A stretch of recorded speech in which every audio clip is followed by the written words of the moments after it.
World War I, a conflict that engulfed the globe in unprecedented turmoil, led to numerous unexpected alliances and exchanges. Amidst the chaos, one such intriguing trade took place between bitter adversaries, Germany and Britain. This unusual barter involved rubber and optics, resources crucial for the war effort. Let's delve into this lesser-known aspect of wartime history. The rubber riddle. Rubber, a pivotal resource in the early 20th century, held immense significance during WWI. This versatile material was essential for producing tires, gas masks, and various other military equipment. Both Germany and Britain found themselves grappling with a shortage of this crucial resource. The British dilemma. Britain, as a global empire, was heavily reliant on rubber for its expansive military operations. The British government sought alternative sources and partners to ensure a steady supply of this indispensable commodity. Surprisingly, one of the countries approached for this endeavor was none other than their wartime adversary, Germany. The German connection. Germany, too, faced its own rubber crisis. Cut off from overseas suppliers due to the Allied blockade,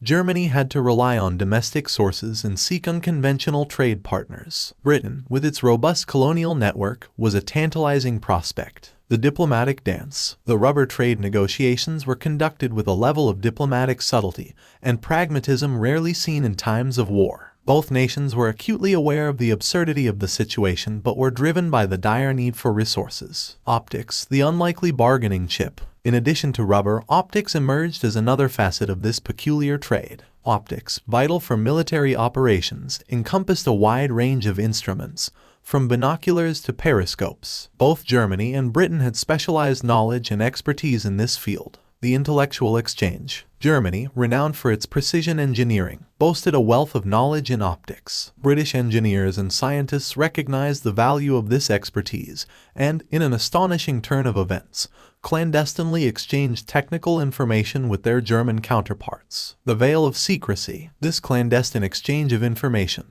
largely hidden from public view, exemplifies the pragmatism that war often forces upon nations. Despite being on opposing sides, both nations recognize the mutual benefits of such an exchange. The trade of rubber and optics between Germany and Britain during World War I stands as a testament to the complexity and paradoxes inherent in times of conflict. Desperate circumstances led to unlikely alliances and exchanges, demonstrating that even in the darkest hours of human history, the pursuit of survival and advantage can lead to unexpected partnerships. This chapter in wartime history serves as a reminder that pragmatism can, at times, eclipse enmity if only for the sake of necessity.